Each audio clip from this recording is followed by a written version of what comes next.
आचार्य प्रवर कुंद कुंद स्वामी उपयोग की व्याख्या कर रहे हैं। शुद्धोपयोग, शुभोपयोग और अशुभोपयोग, तीन उपयोग रूप व्यवस्था आचार्य कुंद कुंद स्वामी ने दी है। शुद्धोपयोग का फल निर्वाण, शुभोपयोग परंपरा से निर्वाण। उसी विषय को और आगे बढ़ाते हैं। कल के दिन भी इसी विषय का स्पष्टीकरण किया गया था कि दर्शन ज्ञान का उपदेश देना अर्थात रत्नत्रय का उपदेश देना, शिष्यों का ग्रहण और उनका पोषण एवं जिनेंद्र भगवान की पूजा आदि, ये सभी क्रियाएं चर्याएं शुद्धोपयोग से बाहर आए हुए श्रमण की अर्थात शुभोपयोगी श्रमण की चर्या है। शुभोपयोगी चर्या का फल क्या है? गाथा है 40वें नंबर की।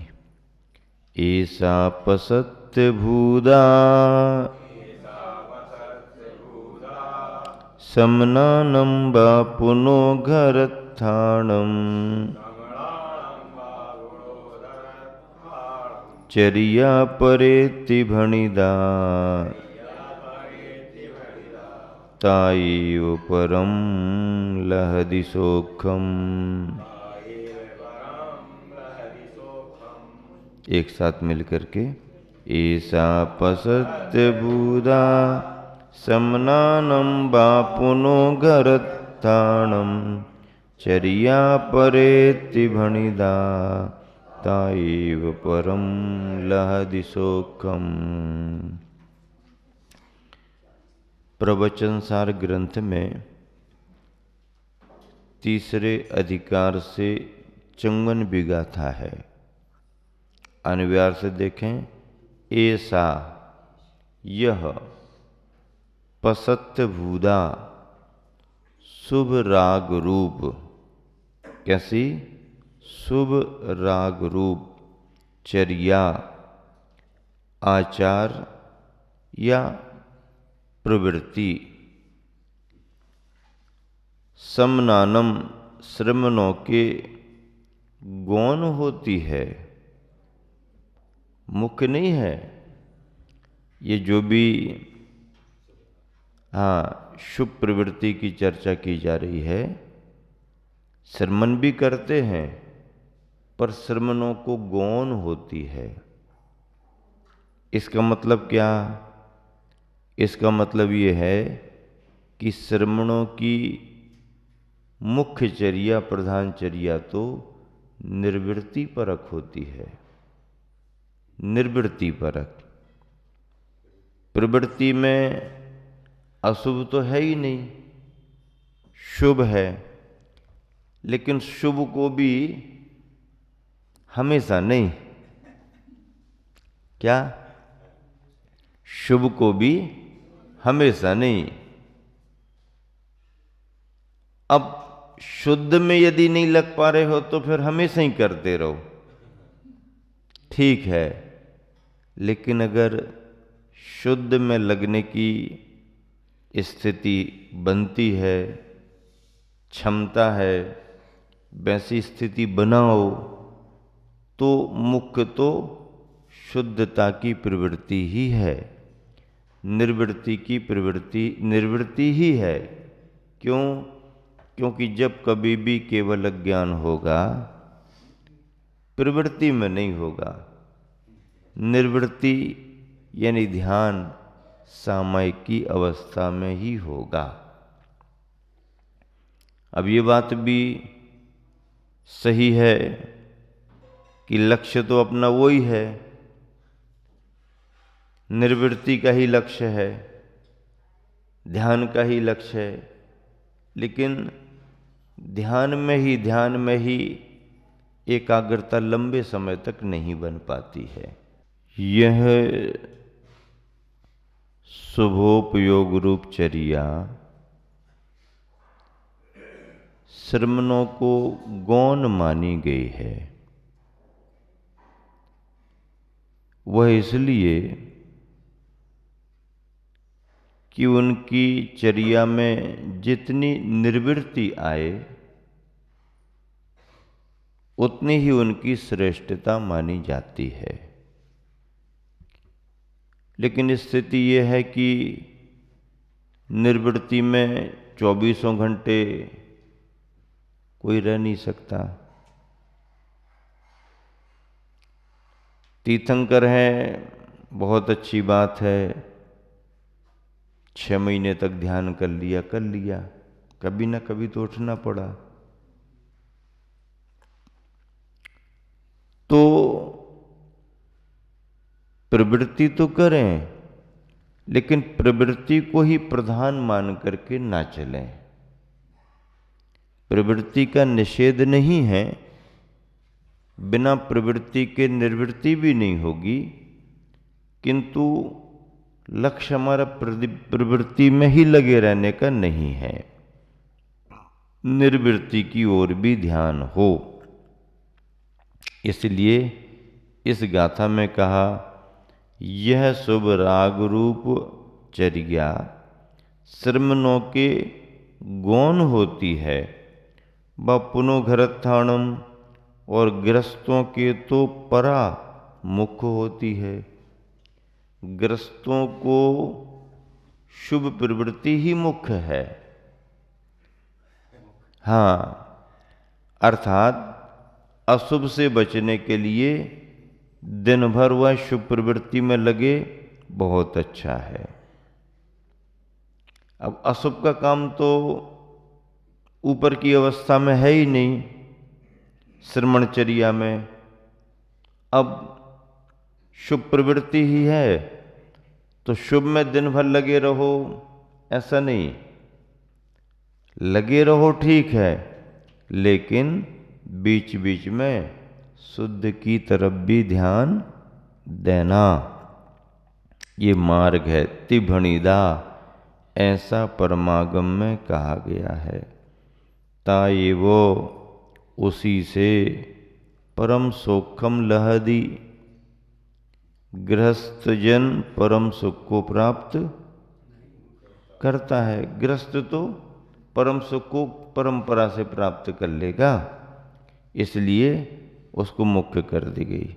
अर्थ, यह शुभ राग रूप आचार प्रवृत्ति श्रमणों के गौण होती है और गृहस्थों के तो मुख्य होती है, ऐसा परमागम में कहा गया है। उसी से गृहस्थ परम सुख को परंपरा से प्राप्त करता है। हाँ, परंपरा नहीं डाले तो फिर परम सुख को प्राप्त करता, फिर गृहस्थ कहेगा हम फिर काय को इससे ऊपर उठने, यही ठीक है जब इसी से परम सुख मिल रहा है। नहीं, तो परम सुख तो मिलेगा पर परंपरा से मिलेगा, उसी भाव से नहीं मिलेगा। फिर परम सुख कब मिलेगा? जब यह उस शुद्ध की ओर जाएगा तब मिलेगा। भावार्थ, यह प्रशस्त राग रूप चर्या श्रमणों के गौण रूप से और श्रावकों के मुख्य रूप से होती है। गौण रूप और मुख्य रूप। मुख्य मतलब उसी पर केंद्रित होना, गौण अर्थात समय और आवश्यकता के अनुसार कार्य करना। यह प्रशस्त राग रूप चर्या श्रमणों के गौण रूप से और श्रावकों के मुख्य रूप से होती है। इसी शुभ राग रूप चर्या के माध्यम से श्रावक परंपरा से मोक्ष रूपी परम सुख को प्राप्त करता है। परम सुख कहाँ पर है? परम सुख कहाँ पर है? मोक्ष में ना, पक्का? हाँ, परम सुख। जब घर में थे तो एक धोती में भी परम सुख का जोड़ा आता था। कब अभी भी आता है। तो कपड़ों में मंदिर के लिए चाहिए है ना भैया, वो परम सुख वाला लाना। उस कपड़े का नाम क्या था?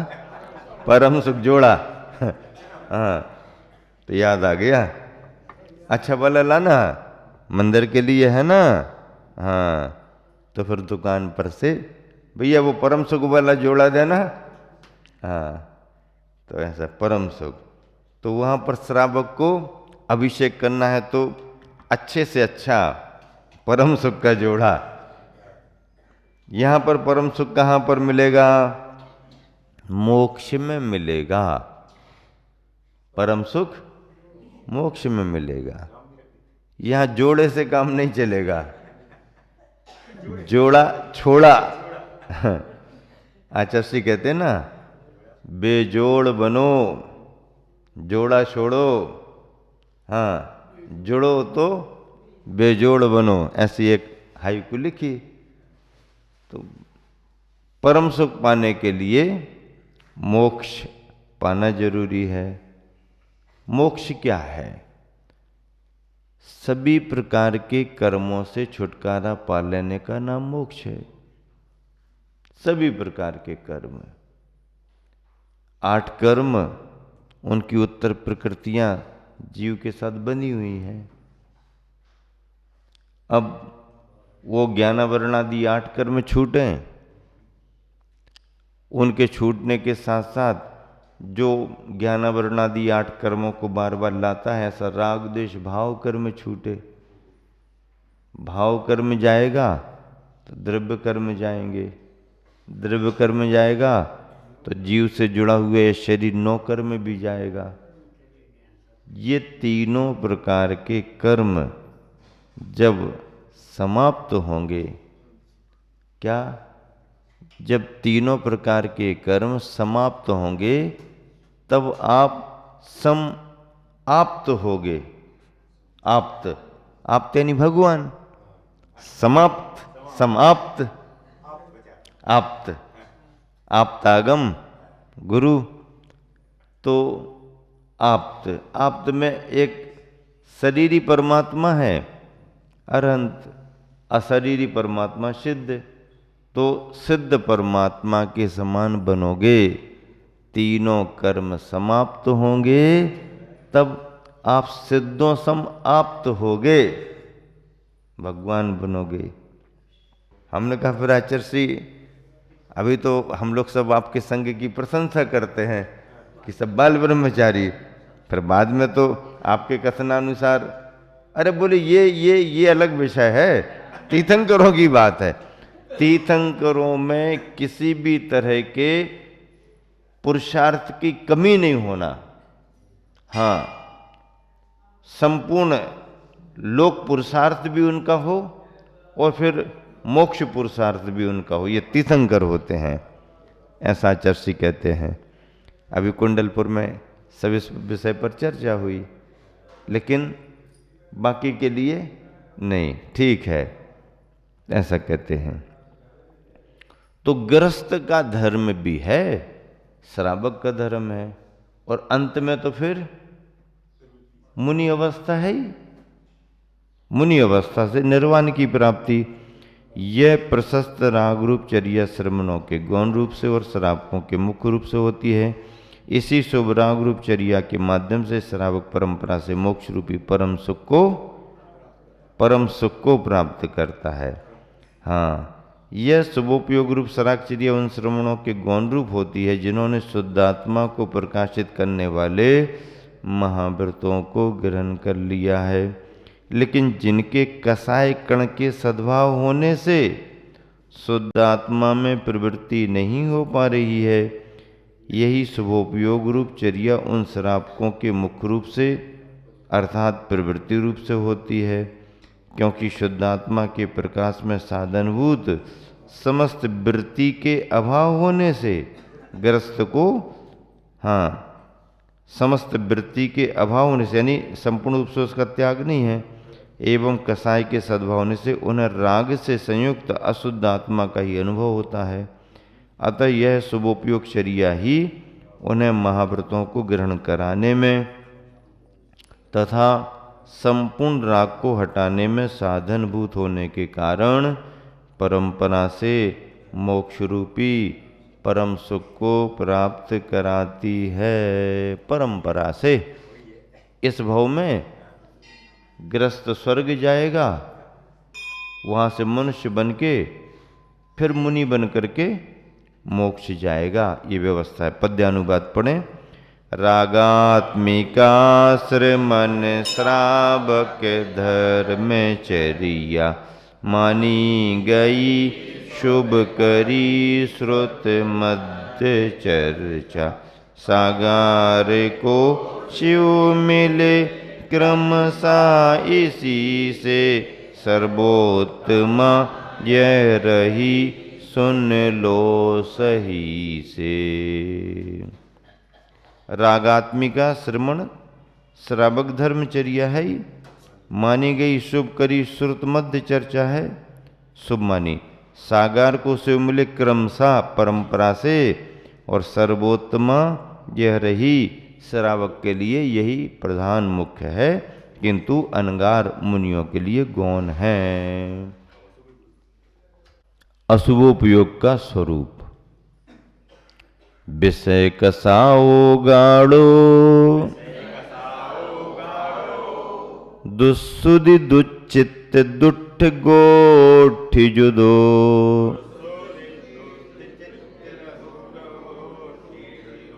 उगो मग परो